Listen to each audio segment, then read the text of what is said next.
Right now we have a once in a lifetime wealth generating opportunity, similar to buying the S&P 500 before a 58x. But sadly, most people are going to completely miss out on this opportunity in crypto because they don't understand what I'm about to explain to you in this video. I spent 8 years as a full-time investor, amassed an over 7-figure crypto portfolio, and now this is happening, which as an investor should be viewed as a once in a lifetime opportunity. But right now, stocks are down, which is dragging down crypto. Meme coins are dead, volume's down at 94%. So most people are going to completely stop paying attention until the market is at all-time highs, influencers pour back in and start telling you to buy again at the worst possible times. But that's not what I'm here to do. So in today's video, I'm going to share with you key signals right now that most people aren't paying attention to. They can open up ridiculous money-making opportunities, a huge institutional shift in interest, which we can follow with our investments, as well as some specific cryptocurrencies that have that 10, 50 to 100x upside on our risk on investments. And if this is all done right, based on the models I'm going to share with you, you'll see how you can start with $1,000 and amass up to $5 million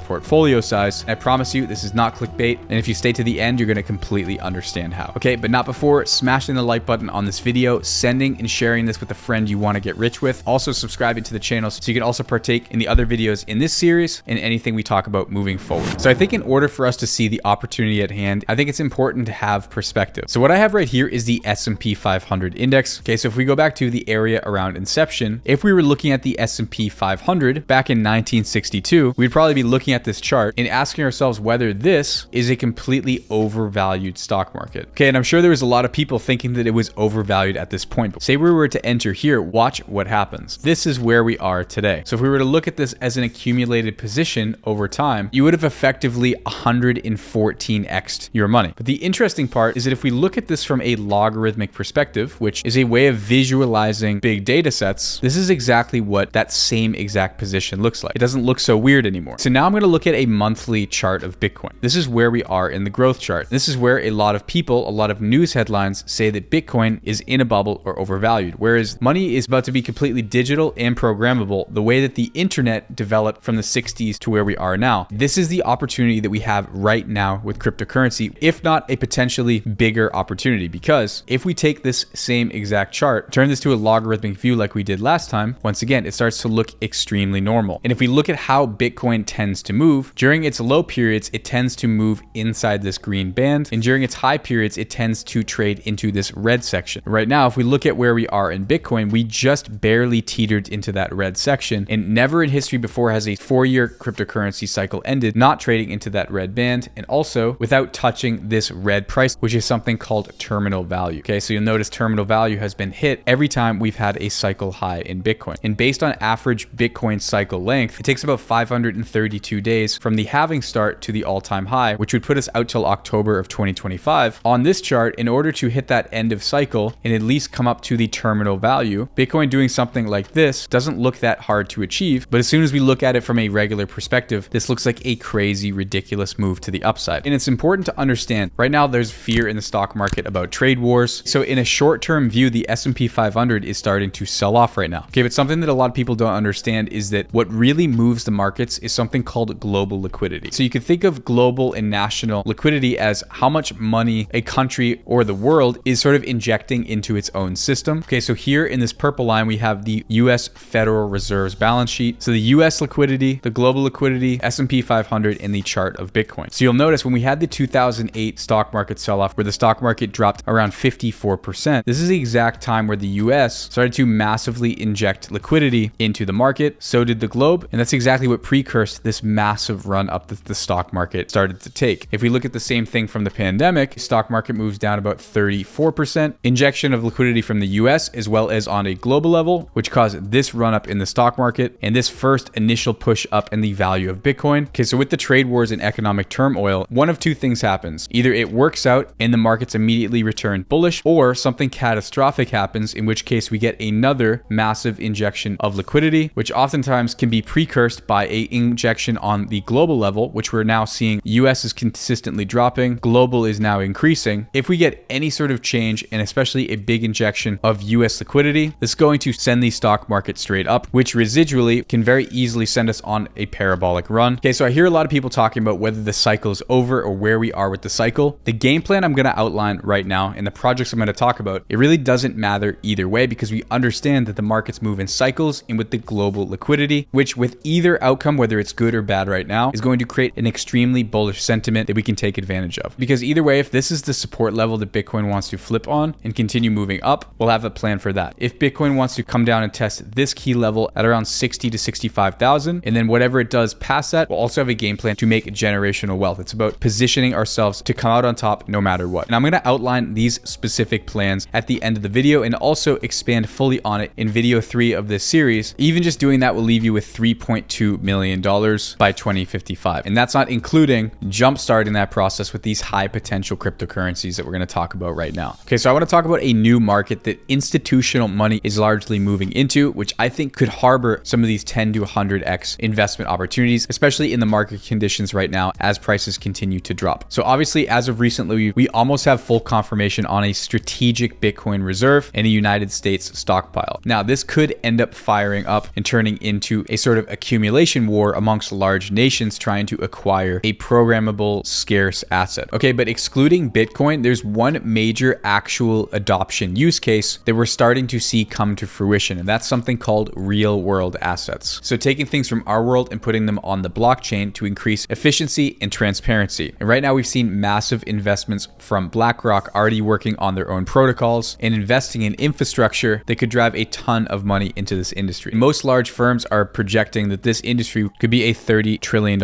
industry by 2030. Okay, this is including Citibank, BlackRock, all with really massive projections. Okay, so just like we have infrastructure like Ethereum, Solana, Cardano, which have all seen their days in the top at least 5 to 10 cryptocurrencies, which puts it at least $50 to $200 billion market cap. Okay, there's yet to be a main protocol that is the layer 1 infrastructure to real world assets. Now, there's some discussion of investments in partnership with a few projects, and these are projects as far as high quality, high conviction plays that we could potentially scoop up in drops in the market that will sort of align with where I think the market is going overall. Another narrative is the cloud compute narrative that we've been following for some time. Now, that market has cooled down a little bit, but I still think that that is going to be a massive player in the crypto space, and adding into these positions and accumulating during times in the market, especially if we get a lower sell-off, is going to give us ridiculous upside potential to be able to close out at cycle high, lock that capital, and then rotate it into our master plan. Okay, so let's take a look at some of these high potential plays that I think fit the narrative and some projects that I'm watching and how I'm sort of managing this in the market. Okay, so what I'm showing you here is something that I'm going to expand more on when we talk about the portfolio management specifically in the third video in this series. But what I do want to say, and what I've already shared, is that we're going to have two major buckets of investing. One is going to be our core portfolio of blue chip cryptocurrencies, so the biggest, most secure cryptocurrencies, primarily Bitcoin, where at the very least we have 80% allocation into Bitcoin and maybe 20% allocation into some quality, slightly more risk on projects. And then we have our second bucket, which is going to be our casino portfolio. This is where we're putting our high risk bets that could work out or could not work out into these pools. Now, this is cryptocurrency. A lot of the plays are either going to go 100x, like what we saw with Nosana when we started talking about it, or early investing into Tau and Solana. And we're also going to have some not so good plays that are effectively going to go to zero. This is why we need to diversify. We also can open ourselves up. So even if we say take 10 total investments, 7 of them go to effectively zero, and 3 of them between 15 and 20x, we can still significantly multiply the total portfolio amount. And this is why it's worthwhile to have an allocation of slightly higher risk projects. And those are the projects that we're going to talk about right now. Okay, and these projects are effectively ones that basically anticipate the cycle high and liquidate all the positions and then try to reaccumulate before the next run-ups. That way we're not trying to perfectly time random parts of the chart. We're just holding through cycles. That's the way you make the most money in crypto, despite what all the influencers who just make content when the market's hot tell you. Okay, so going back to the real world asset, potential 16 to $30 trillion asset class, a project that I'm following pretty closely is called Ondo. And this has been one of the major contenders as a layer 1 solution to tokenizing real world assets. There's a lot of institutional level backing, and they sort of have first mover advantage on this potentially massive industry. There's really large level partners, including BlackRock, Morgan Stanley, Coinbase, Curve. And if we look at this on a potential growth level, what my goal with this is going to be is if we get a massive market capitulation right now and we're able to get Ondo sub 50, sub 40 cents, even if the market rebounds at any point at all, we'll probably have an opportunity to be put into profit. And this is sort of how I like to approach all of my other investments. I like to get into them when any sort of speculation in the market is going to put us into profit. And then the ones that want to follow through because it actually works out, we're in the money. Otherwise, we're still basically at break even or a small profit, even if it doesn't work out. You can't always always position yourself like that, but that's what I like to try to do instead of just following the hype and always buying at highs. And that's exactly what we're seeing with Ondo here. We're starting to break fully down. So assuming that the market share in real world assets could eventually scale up, even if we have a fraction of 1% of the total market share with a $20 to $40 billion valuation on Ondo at any point, that could put us anywhere between $2 and $4. So going up to $4 would give us a nearly 8x on our investment if we're able to snag it a bit lower. If it gets 1 to 2%, a little bit luckier, we could be going up to 16, right? Turning into more a Solana sized protocol, giving us a 35x return on our investment. Okay. And then of course, if it takes over, 5% of the market share, which is very uncommon and unlikely, we could have a major runner. But all I'm looking for is to basically be able to get a nice 10 to 20x if things work out and position ourselves so we're getting in at good times. And this is an industry and some tokens that I think could have some upside potential. This is going to be a very small allocation for me. It's definitely more risk on, but could end up becoming a good play. Okay. Additionally, another project that I'm trying to get into, and they're doing something similar to Ondo, working on tokenizing real estate primarily in Dubai. And they sort of have first mover advantage, at least right now, in the real world asset space. Now, they also have pretty notable partners because I think that there's going to be another layer 1 blockchain that's going to be a winner in this group. Maybe these aren't the right ones, but even if the narrative does take off, this should pump enough money into our positions in order to get us some good momentum. So I want to be smart about my entry here. We have moved up pretty parabolically, and what we'll notice from other cryptocurrencies, like even ones that are underperforming right now, typically you're going to have a launch, a move, a retracement, and then another launch, even if you do end up inevitably getting another sell-off. Okay, with something like OM, I'm going to want to hopefully wait for a discount zone so that I can at least get in on a good average. That way, any momentum in the market is going to put me in a good position. And if I can get this around or at $3 or potentially even around $2 if we see a major market capitulation, if this does become a contender for a major layer 1 in the real world asset space, even at a 1% share in that market, we could be looking at a $20 to $25 range, which is still going to give me that really good 10 to 15x return on something that already has a significant amount of investors' eyes on it. Okay, you can see it's come up to 23rd largest cryptocurrency. It was in the top 20, I believe, at one point. Market cap of $6.2 billion. And it's also not listed on Coinbase yet, which is interesting because if it is, it will have a lot more access to investors. Okay, another project on the data indexing side that's a really small, massive upside potential project that has a lot of notable infrastructure investors is something called Subsquid. Now, this could be a hidden gem, potentially really undervalued as sort of a data indexer for real world assets. Doing something similar to the cryptocurrency chain, which is at an $8.5 billion market cap right now, right? I'm not saying that I think that it's going to go to that valuation. Okay, but already considering that most investors that are holding at these levels aren't responding to the market volatility and sort of understanding some of the benefits of their data indexer as a possible solution for some of these real world asset projects, doesn't take all that much to move a project with a $44 million market cap. Okay, if we compare it to a company that's doing essentially the same thing on the traditional finance side, Snowflake is a $50 billion company. So even if it's capturing a fraction of 1% of that market share with the surgence of real world assets and AI, which are going to need advanced data indexing, in my opinion, it's not that hard to see a $500 million to $1 billion valuation if we see $16 trillion worth of capital flow into the real world asset space, which would open us up for real 10 to 50 to 75x gains. Now, as we invest in things that require more and more assumptions and upside, obviously the probability of that outcome will drop, but having small exposure for me on projects like this that are quality, that are fitting that narrative, are good to scoop up during periods of the market like this. Okay, and then as before, like I showed you, of course, we have Bitcoin that could do a 3 to 4x to peak cycle. ETH that if it finally wakes up, we could potentially get a 3 to 4x. Solana, which if we look, has come back down into our dip buy zone. I'm still luckily in profit nicely. What's interesting about Sol is that I think that as Bitcoin continues to sell off and it goes to a more comfortable price where investors feel it's accurately valued, any bullish momentum we're going to see in the crypto market is going to cause Solana to harshly react. So if we were to see Bitcoin go well above all-time highs from here, it's pretty easy for Solana to be up in the 230 to 250 range. And if we do go peak cycle, I think that we'll be able to break that high again. So still holding on to my Solana position. And if the market falls apart, that's just going to be where I end up selling where I anticipate the cycle high. Okay, but from our dip buy, if this is to happen, okay, we could be looking at a 21x or a 5 to 8x from here. Dogecoin is going to move with the risk on market, 5 to 8x in my opinion. XRP, I definitely slept on, and now it's being accepted. Now the US government is making moves towards actually accepting it. So definitely within reason for for it to be a $300 to $750 billion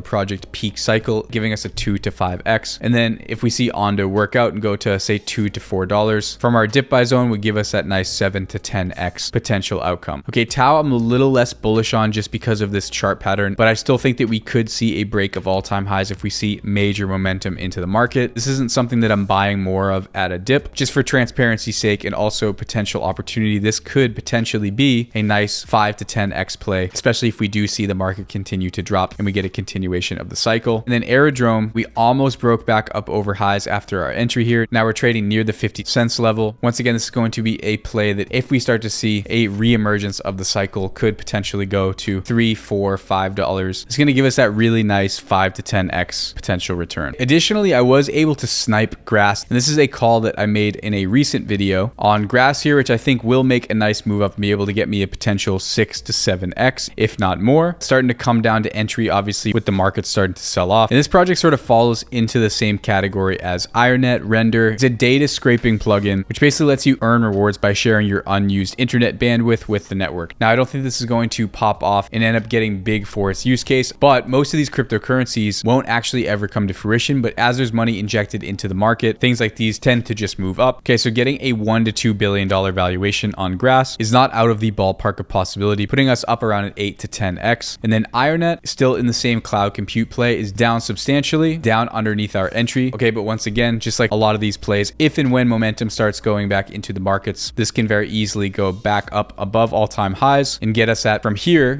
potential 8 to 10x, and for me, potential 5 to 10x return, which is basically what I'm trying to set myself up with across the board. Okay, so with all of these projects getting into allocation, depending on your risk structure, if you want to go high risk, or you're really trying to get that 25 to 100x by nailing some of these plays, these would be your percentage allocations into each group. This is what I would do with the amount of projects to diversify between, and the same is true with different risk profiles. Because even if we're able to take, say for example, $500 and we're able to get an across the board 15x, that would leave us with $7,500 in adding, say, $250 or even more per month for whatever you're doing for work. Okay, so for example, I'm a day trader, so I basically do these trading strategies but on smaller time frames using different systems. Okay, so we could take this example where I had my conditions met, I entered the market, then I basically contained my risk, basically allowed the market to move, and I'm able to put myself in positions where I can make several $1,000s in a single trading session. Okay, and this is exactly what our private trading team does on a daily basis. You can see a lot of our members turning 100 into 400, 4xing their account. Some of our guys making $10,000 in 10 days just starting off. Okay, so regardless of the way that you're doing it, adding to this compound, say even $250 per month, and then being able to also inject this into our Bitcoin process, okay, and doing that over time, just baseline without anything miraculously that crazy happening, can give us a aggregated $6.3 million portfolio. But the goal is to be able to do this over time and actually enter the market when it's logical to, not when everyone's hyped and loading in back at the top. That's why I wanted to bring you this information. I'm going to go way more into portfolio management and these growth projections as I continue to build a framework for myself. Over the years, I'm going to continue to try to educate, to explain how I'm going to turn portfolio holdings into reoccurring passive income and a whole lot more. If you want to do these projections for yourself, go ahead in the description, follow me on Instagram and DM me the word tools, and I'll send all of these tools and all the things I use on my chart over to you as well. If you're interested in our trading team, check out the link right here. Make sure you like and share this with a friend so that we can spread this out. But until next time, I will see you all in the next video.